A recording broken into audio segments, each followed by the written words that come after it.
Buckle up, everybody. The plane's about to take off.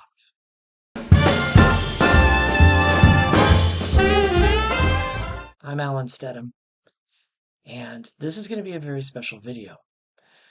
And it, for the most part, is going to be unedited. And although I have some notes that I'm going to probably refer to, it's also going to be unscripted. There are going to be some music clips later that are relevant to my testimony, to my story. Um, but I want to just go ahead and get right into it. Maybe wondering, well, why are you doing this? Why now? What's the deal? So I've actually wanted to make this video or tell this story, my testimony, for a very long time. I've told a version of it on my website, but we're going to get into the nitty-gritty this time. And I want to preface that this is not to in any way praise the darkness of my past or any of the things that I did that, I now have regrets over. It's to expose the darkness. And any testimony I have learned is not about the person giving the testimony. It's about giving praise to God for what he did to take the sinner away from the sin and to give them salvation.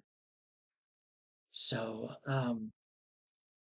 we're actually going to go back about 4 decades. But don't worry, this is not a documentary. This is not going to take forever to watch.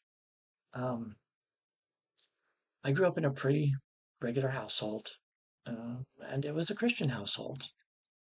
Um, both my parents were Christians. We went to a Baptist church, and things didn't really become noteworthy in my life outside of some medical issues that we're not going to go into in this video. Um, but by the time I was entering high school, I was 14. It was 1984. And again, things were relatively normal as far as, school and things. There were the normal things that teenagers get into, but I don't want to focus on those things. Um, at the time, I had a very small group of friends. You count them on one hand. Now, I knew a lot of people. I had a lot of acquaintances, but in terms of actual close friends, not that many. And I had a best friend. Now, I'm not going to name people in this video because of their privacy, and I have no desire to put them in any, questionable circumstances. So, um, but I had a best friend, and he took an interest in Dungeons and Dragons. It was still relatively new, and he was interested in the tabletop game and had some of the books. And I really didn't have an interest in it. That really wasn't my thing. But he had a book of Dungeons and Dragons monsters. And I looked through that for the art because I'd started drawing comics around that time. And so the art interested me. And um, most of the things were the typical things that you would see, the orcs and the this and that and the others. But the creature that caught my attention in his book was the succubus. Um, and the succubus is just straight up a sex demon, a female sex demon. Um, and I looked at the book, gave it back to him. I thought, okay, that's the end of it. No big deal.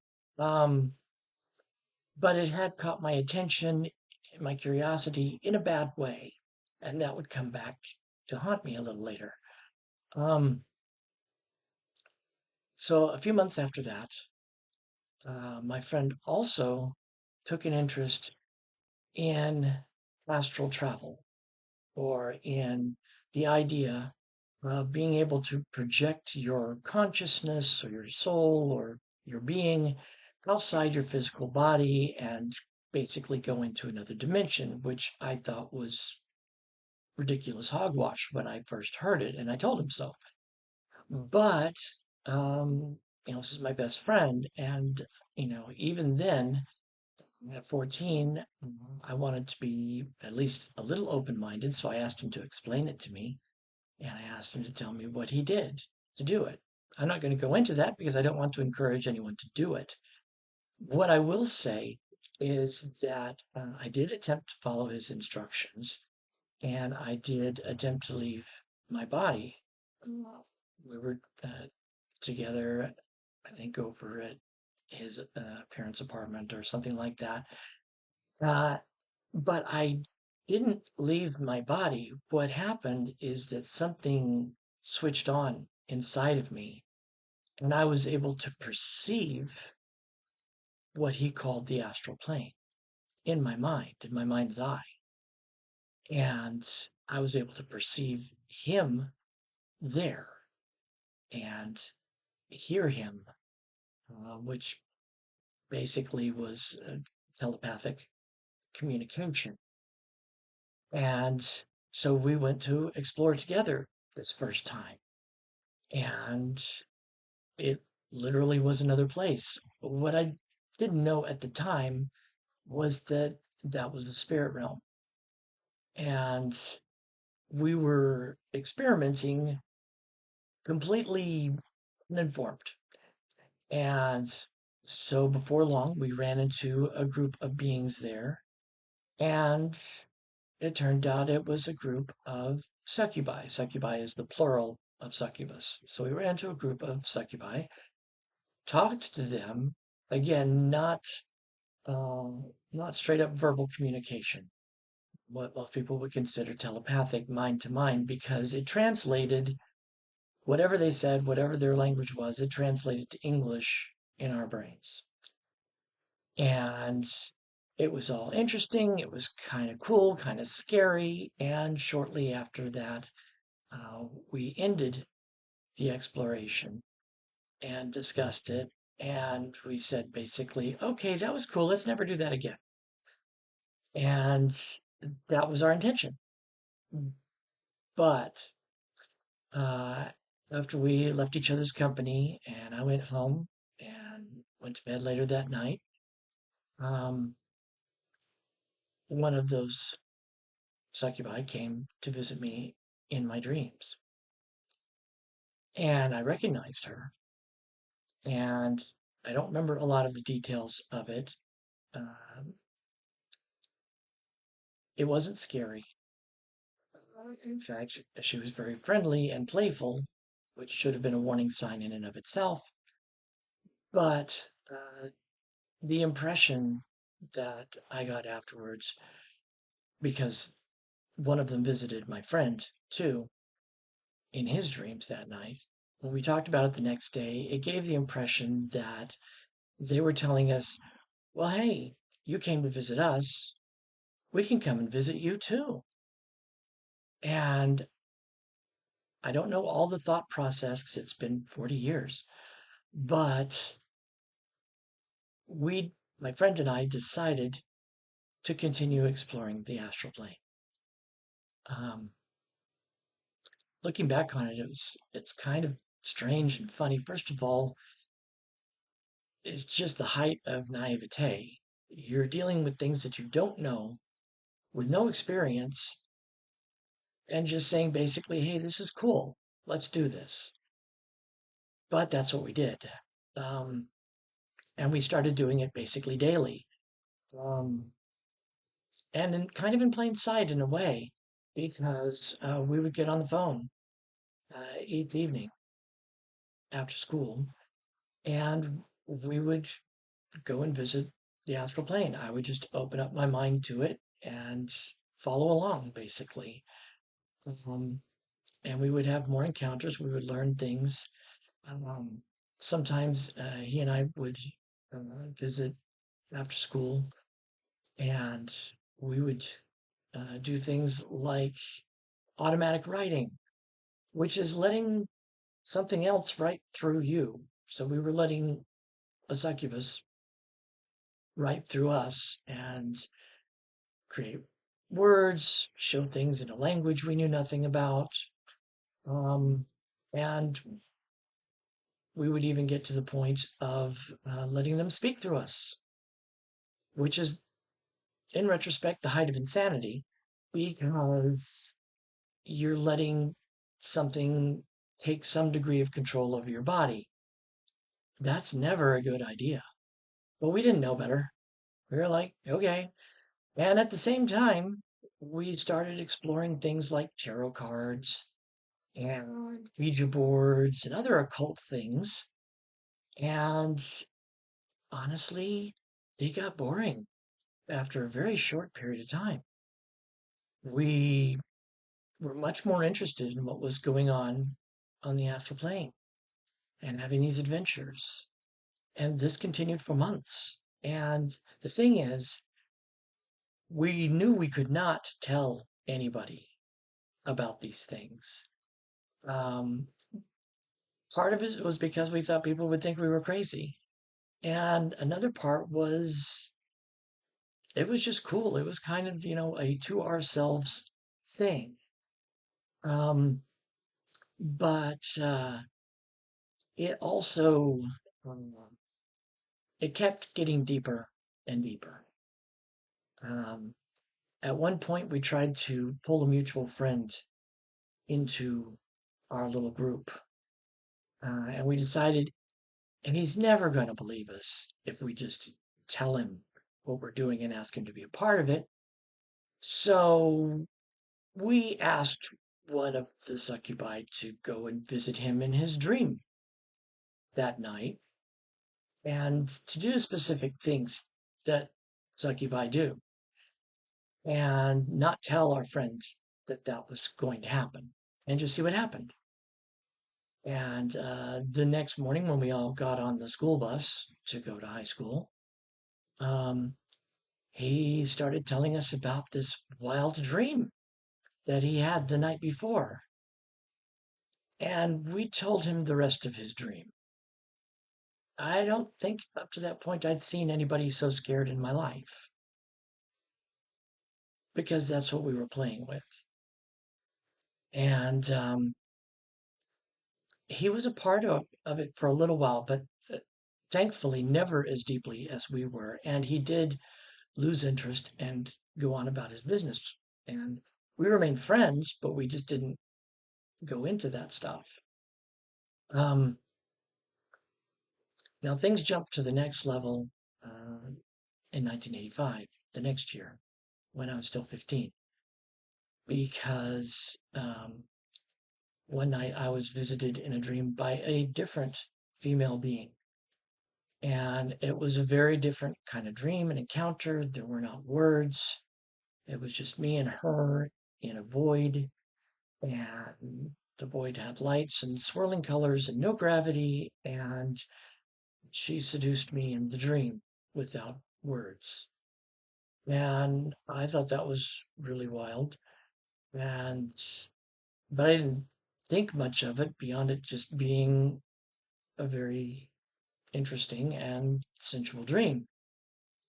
What I didn't know is the next time that I went to visit the astral, which was the next day or day after that, that that being would approach me and would tell me that her name was Juno, the same as the Roman goddess.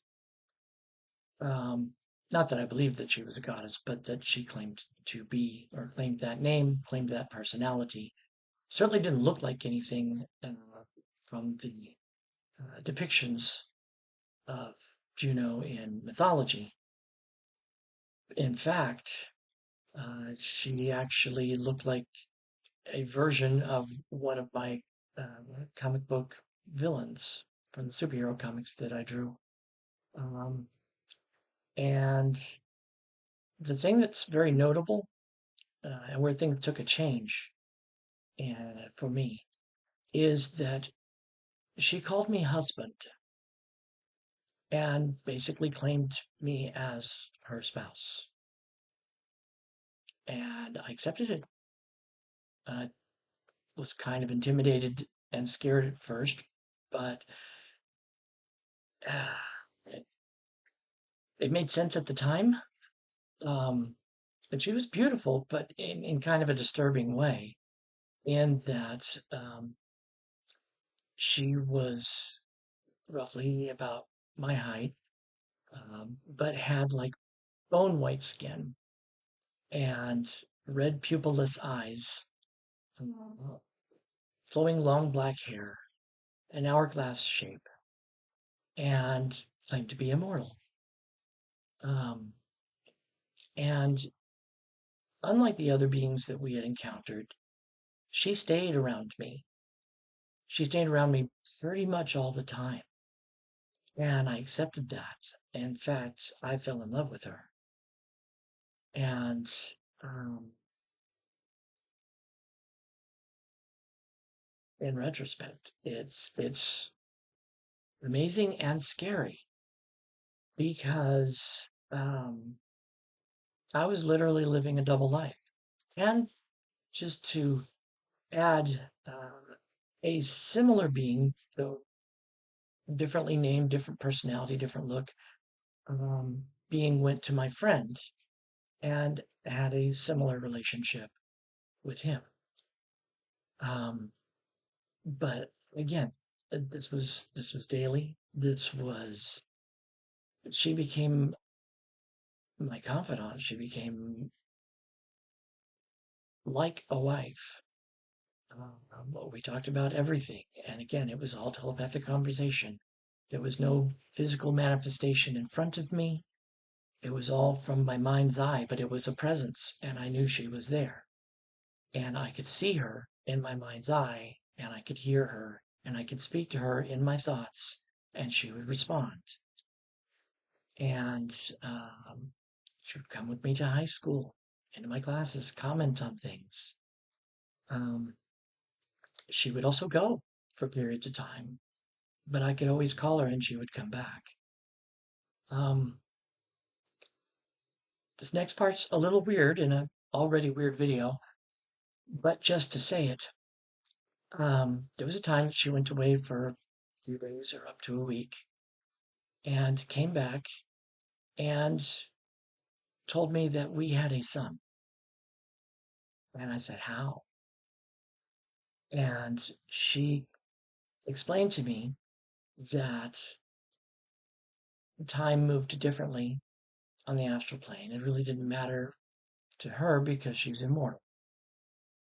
And so basically, she took, in her words, energy from me, combined it with herself, and created an offspring. And in time, we would have several. And she did actually introduce me to my son in the astral, but I never had a close relationship with them. Now, granted, looking back on things, demons lie. I have no idea, but I was married to a demon, and I accepted that, and I loved her. Um, you know, in the astral, we had intimate relations. It wasn't something physical, um, and it was like an exchange of energies. So there's a lot I don't know. There's a lot I probably don't need to know even to this day. Again, how much was truth? How much was lies? How all that works? I don't know. All I know was that I couldn't tell anybody. I couldn't tell my parents. I couldn't tell my sister. I could not tell my friends outside of my little confidential group of friends that knew. Again, that you could count on one hand. Um, and that got strangely lonely. And, I would want to, because the way I am, first of all, uh, when I'm in love, I'm proud of that relationship and a good kind of pride. I want to share with people. I'm a pretty social person, but during this time in my life, at 15, 16, 17, I was an introvert, practically a lone wolf. And I protected this information because I felt like I had to. Um, at the same time, being with Juno gave me a kind of sense of power as well. And I was changing too. My musical tastes changed. I already had been somewhat into heavy metal, but I got into darker metal that could easily be, was satanic metal. Now, keep in mind, I'm still going to church with my family and all that, but I was very different. I had not given my life to Christ. I was just a teenager who was going to church. And I remember I used to refuse to sing the songs when there were hymns and things like that. I was going through your typical rebellious teen stages. And I was living this double life. And it was very strange and it was very lonely in its own way. Um, and I didn't talk much when I was in high school to other people. I would respond if I was talked to, or I would say hi to people, but that's about it. So I was known as a quiet guy in high school, and that's why, because I had this whole other life going on. But I wasn't fully satisfied with it either. I would, from time to time, I would really seriously consider, giving it up. But Juno would always come back to me and she would say, "Do you really want to give up all this?" And most of the time I would say, "No, I don't," because there was security in it. There was understanding, but it was literally infecting every area of my life. My comics started to change. My superhero comics started to go and have stories in the astral plane. Main characters I had created years earlier, female characters started becoming succubi. The male characters were involved with these succubi characters. It was wild. And um, and it was all building up to a point. Um, so in 1986, I became a musician. I decided that I wanted to play the electric bass guitar and keyboards and start writing songs. And my friend, though he had moved with his family to another state, we stayed in touch and he started doing music around the same time. And his interest was in drums and guitar and singing. So about this time, 1986, 16 years old, started making music. I started making original songs. And so I'm going to take a little moment here and introduce a clip, not the full song, but a clip from the first song I ever wrote about Juno called I Am the Moonlight. Now, a strange thing about this, I had just started singing and I was not confident in my voice yet, but I was trying. And I even was playing bass and singing at the same time. And I had written these lyrics. But for this particular song, I let Juno sing through me. And so the voice was mine, the inflections were not. Um, and I'm sharing this again, not to glorify it or say it's so cool, but just to say, I'll let this happen. And it's preserved. All music is basically, a look back in time to when these things were created. So anyway, I'm going to go ahead and share this with you now. It's called I Am the Moonlight. The lyrics are on the screen. I'm doing that for all of the music clips in this. So here we go.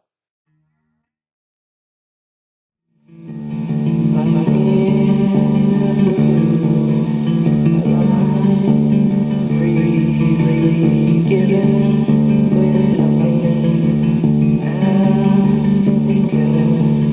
I would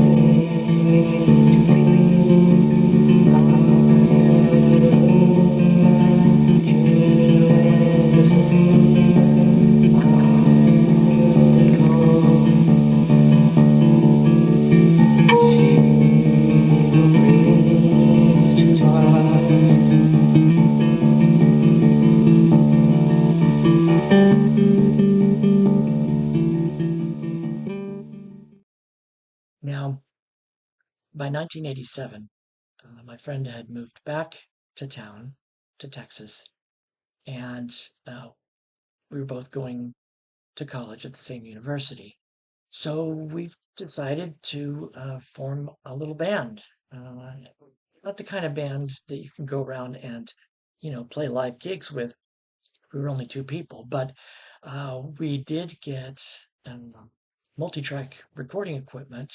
We would rent it and set it up and record, whether it was, you know, over in his dorm or at my house. And so the next song is one that I wrote and recorded called Inside My Mind. And this was another Juno song. It was another song about where I was at that time. And though I did not realize it at the time, it also showed just how much control I was giving Juno over who I was and who I was becoming. And I was welcoming that. So this is Inside My Mind.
The next song is one that all these immediate songs are about Juno. This is one that I wrote but collaborated with my friend. He did the drums on these songs. And this one was a little more direct, a little more in your face, but I tried to be kind of clever with the lyrics at the time, be a little bit poetic in my mind.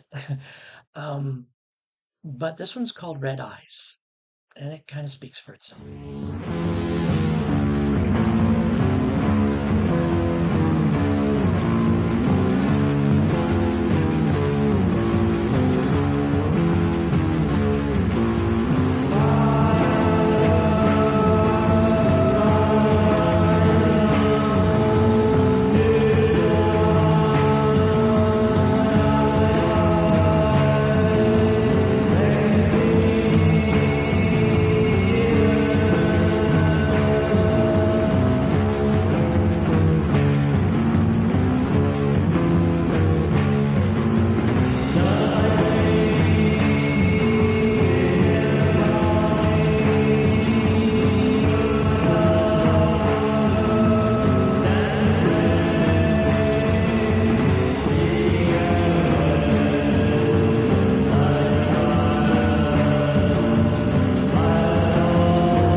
The next song is one that my friend wrote called Storm Rider. And it's more written in the form of a myth or a fable, but it still alludes to supernatural beings and female supernatural beings. And we were growing and learning, having different influences musically. So this is Storm.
By 1988, when I was 18 to 19, um, I had started recording some songs in the studio.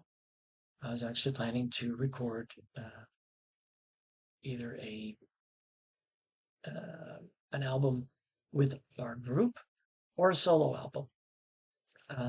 But this next song, the last song, to Juno, um, was, I guess, it was an updated version of what was going on with us, but it still showed the influence she had on me, our type of relationship. Um, but the music was better. You'll notice a difference in the quality because it was studio. And this was the original version of Dreams and Wishes.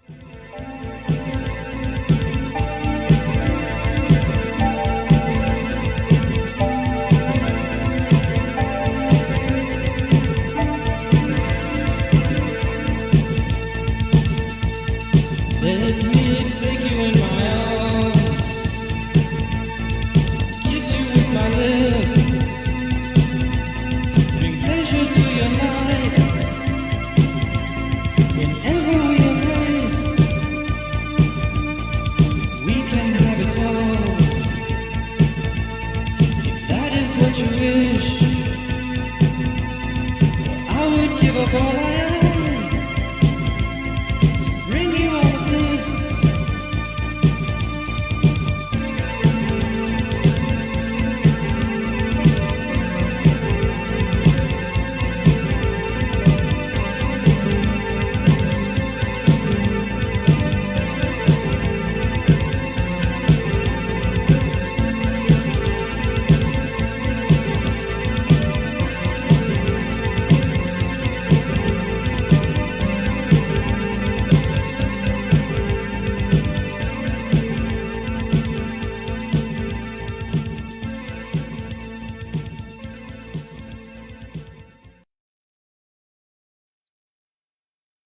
Now, by the end of 1988, things had finally come to a head with me emotionally, spiritually. I had gotten very frustrated. And the biggest frustration was in not being able to tell people about Juno. Now, I'd been working for a while, uh, part-time work while going to college, and I'd made a female friend at work, and I invited her to dinner on New Year's Eve of 1988, um, to confide in her about Juno, which is a weird thing to do, but it's just where I was at that time. And so I did. Um, I told her about it, and she listened. Um, at that time, she was a good friend. She was very respectful and listened all the way through. It's kind of amusing looking back on it because she asked the simplest question, but it had a profound effect on me. She looked at me in all seriousness and said, yeah, but don't you want don't you want to date real girls? And I didn't have an answer at that time. But I went home that night and that question just burrowed into me. It was like the trigger that I needed to take a hard look at myself and where I was at. And I did what I used to do a lot back then. I wrote a very long journal entry in a spiral notebook and just went through everything in my head. And I came to the conclusion that not only did I not want to do this anymore with Juno and the astral and all of that, I convinced myself that it was all a mental delusion. And I rejected that delusion. I walked away. Now, what I didn't know at that time was that was the Lord intervening on my behalf, giving me the strength to do that because not everybody can walk away from the occult. Not everybody can walk away from demons and the power that they offer. But I did. And I never looked back after that. But it would still be years before I got saved. So I wasn't a Christian, but I was no longer ensnared by the occult. So I would go on and I would go through several relationships I would make with real girls. And I would make mistakes like anybody. Um, but in 1990, I finished my solo album, and it was called Dreams and Wishes. But I rewrote the song, not musically so much, but the lyrics. And it really does tell a tale besides what the main lyrics say. The main lyrics are about someone who's searching for the love of their life. But it also tells how I broke away and how my perspective changed. Now, I'm going to share this song in its entirety, um, called There's Always Time for Dreams and Wishes.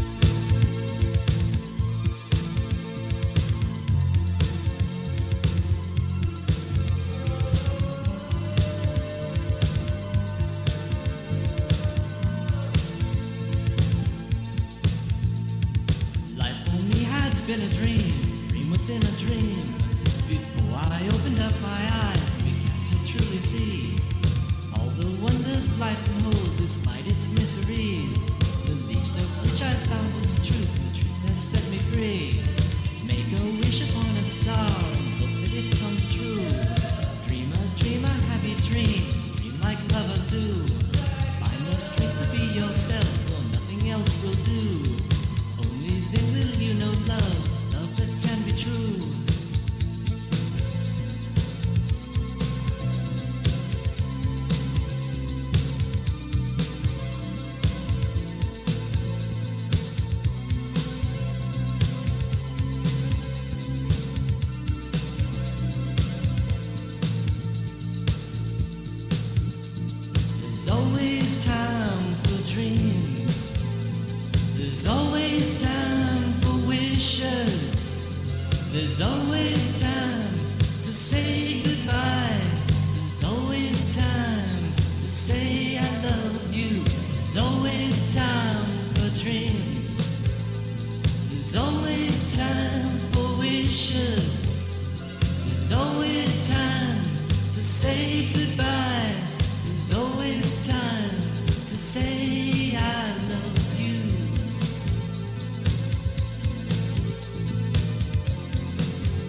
dreams. There's always time for wishes. There's always time to say goodbye. There's always time to say I love you. There's always time for dreams. There's always time for wishes. There's always time to say goodbye. There's always time to say I love you. There's always time for dreams. There's always time for wishes. There's always time to say goodbye. There's always time to say I love you.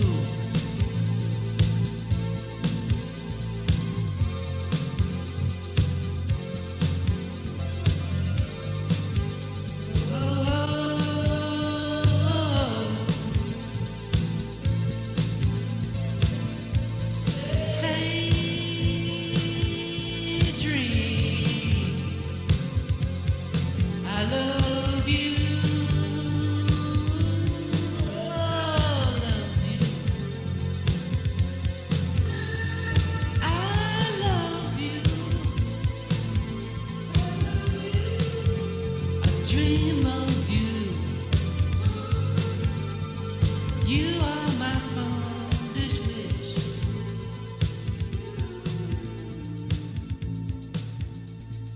All I want is you. I dream of you. I dream of you. I think of you. I want you.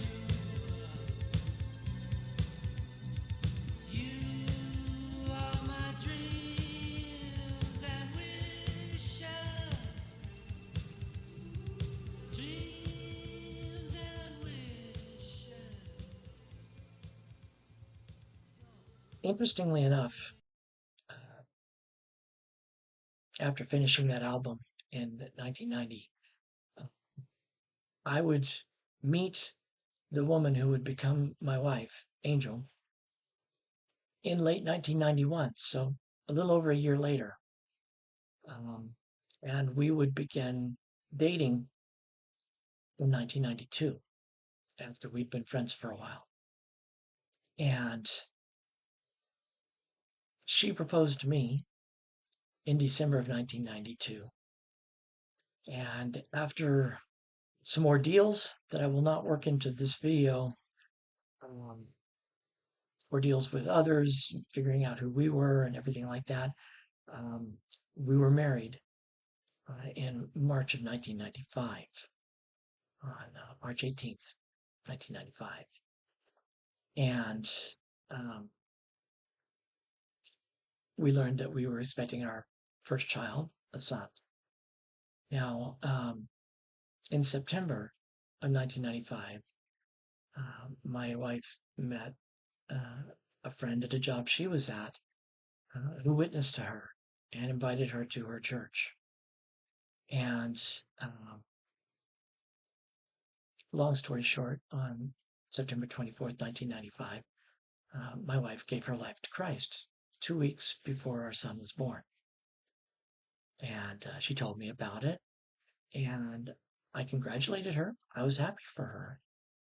And I had no interest in changing at that time.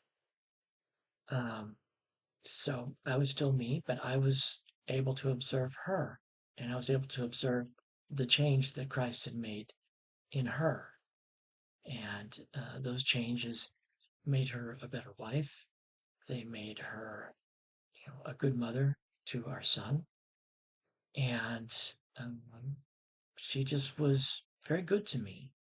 And I was very grateful for that. And every once in a while, my wife would invite me to a Bible study with the church that she was now a part of. And I would politely decline,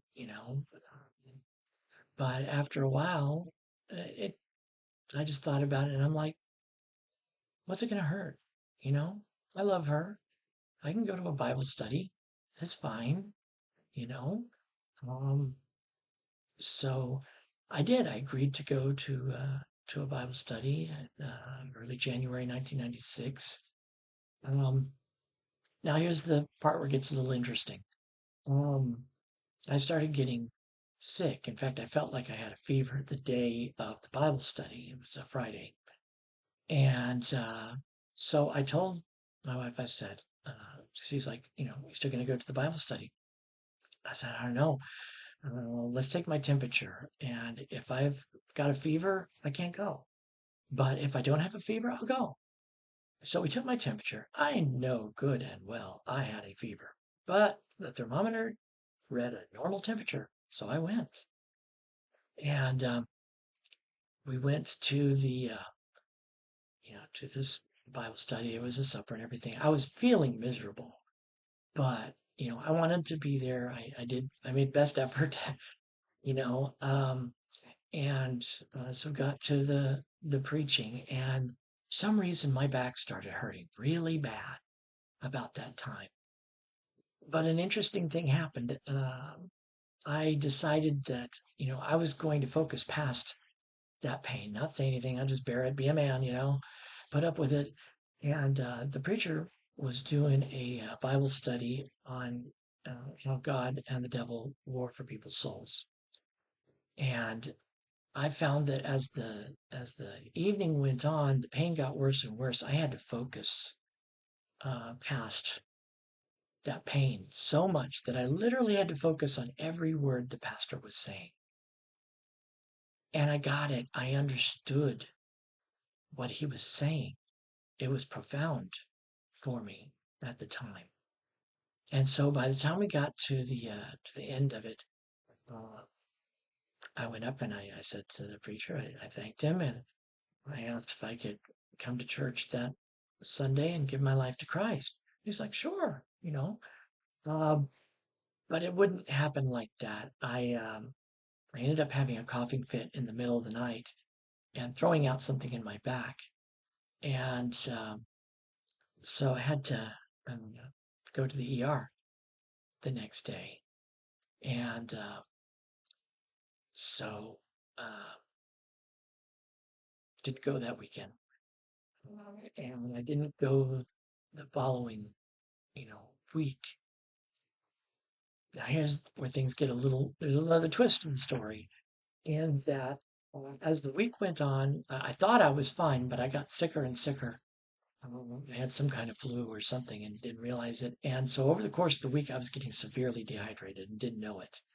So by Friday night, a week after, I was hallucinating from dehydration. Uh, Angel had to call the pastor and ask for prayer to get me through that night.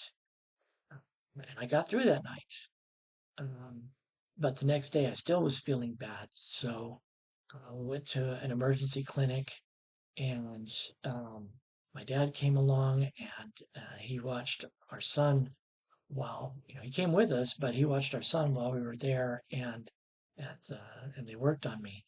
And that's when we found out that I was severely dehydrated, that I had lost 2 liters of fluid, and the body only contains 4. So they were trying to give me an IV to replenish my fluids, but my veins kept collapsing. It happened 3 times in a row. I was feeling worse and worse each time. And the I started thinking about death for the first time, really, like realistically, because I realized that people die from dehydration. I didn't think about at the time, there are other emergency measures that hospitals could take. I was just thinking about me right there, right now, what I was going through and the possibility of dying. And that's when the Lord brought that sermon from the pastor from the Bible study back to my mind about how God and the devil war over people's souls. And I realized that's what was going on right then. And for the first time, I imagined the entrance to hell. And I saw it as a cold, dark chasm, shadow-like, terrifying. And I realized in that moment that if I died that day, I wasn't going to go to heaven. It didn't matter that I had gone to church in the past. It didn't matter whether I'd read the Bible or not. What mattered was whether or not I accepted Jesus. And so, right there in my thoughts, I pleaded with God and I begged him to save my life that day. And I said, if you save my life today, it was a Saturday. I said, I'll go to church tomorrow and I will give my life to you. And they managed to get about 1 liter of fluid into me with the fourth IV injection before that vein collapsed. And the nurse looked at me and said, well, you got two options. We can either go in through your ankle or you can drink a liter of orange juice. And I said, hand me the orange juice. We made sure that, it stayed down, that I was okay. And they let me leave. So I did. I went to church the next day with my wife. And when they gave the invitation, I went down. I went, to the altar. And I told the preacher that, I wanted to get saved. And he went through scriptures with me. And I went through and confessed my sins. And I asked Jesus to come into my heart. And he did. And it changed my life. And I was prepared to give up everything. I was prepared to give up my bass playing. I was prepared to give up comics, all the things that I wanted to do. But the Lord gave all of it back to me. He let me play bass with the church. And then my wife and I got invited to join a Christian band with the church, associated with the church. And I started making Christian webcomics. I ended the superhero comics that I'd been doing, and my wife and I created a slice of life Christian webcomic called Due East.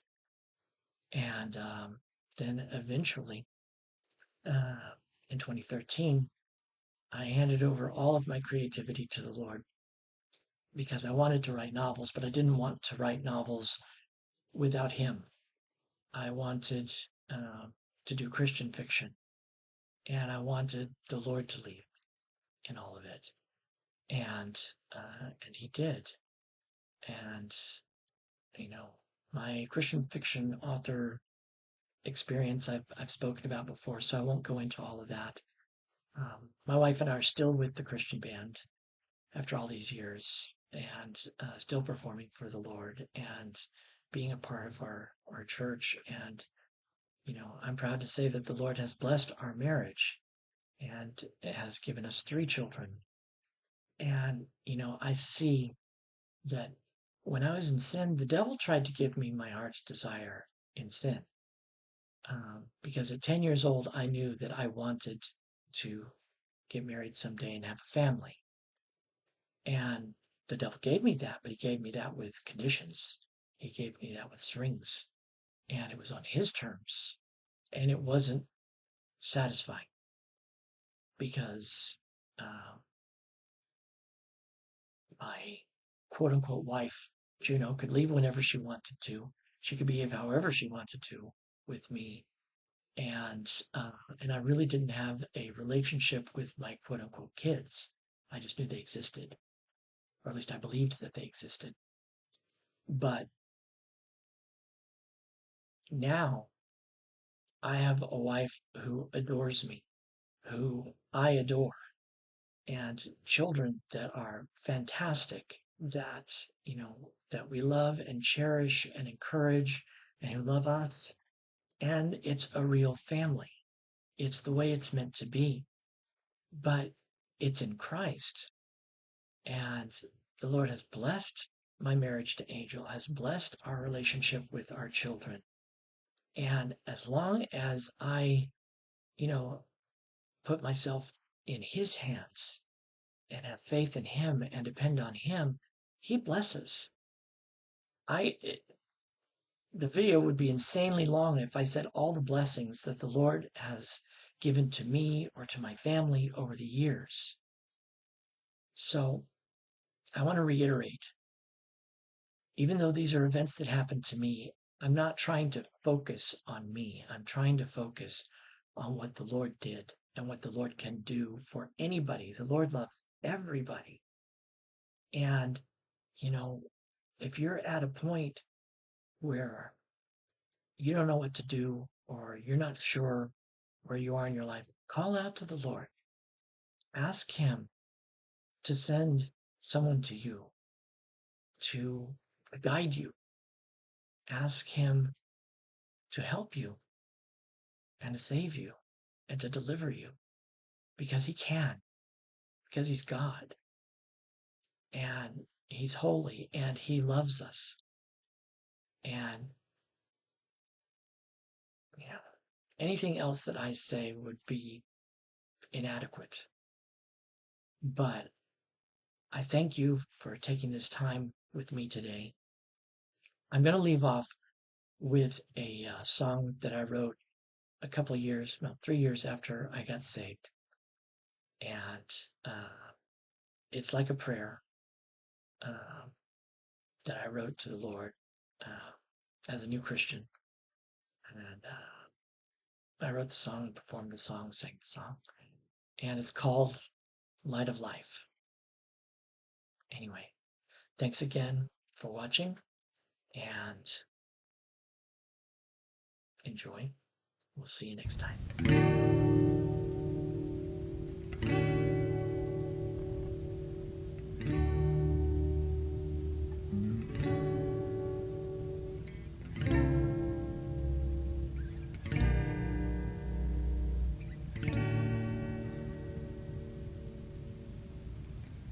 Lord, you saved my soul, you saved my life, you gave a hope to me. I ask you, Lord, help me to shine in this darkened world.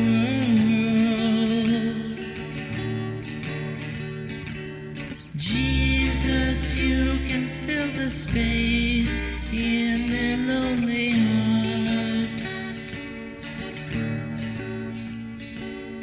Jesus said, I am the light of the world, and he that follows me shall not walk in darkness, but shall have the light of life.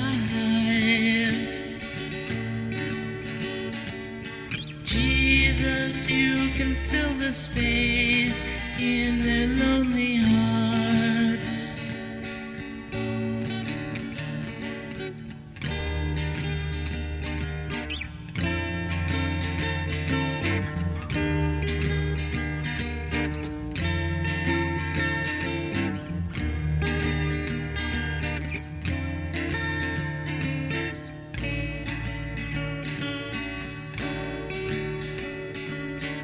Lord, I feel your love.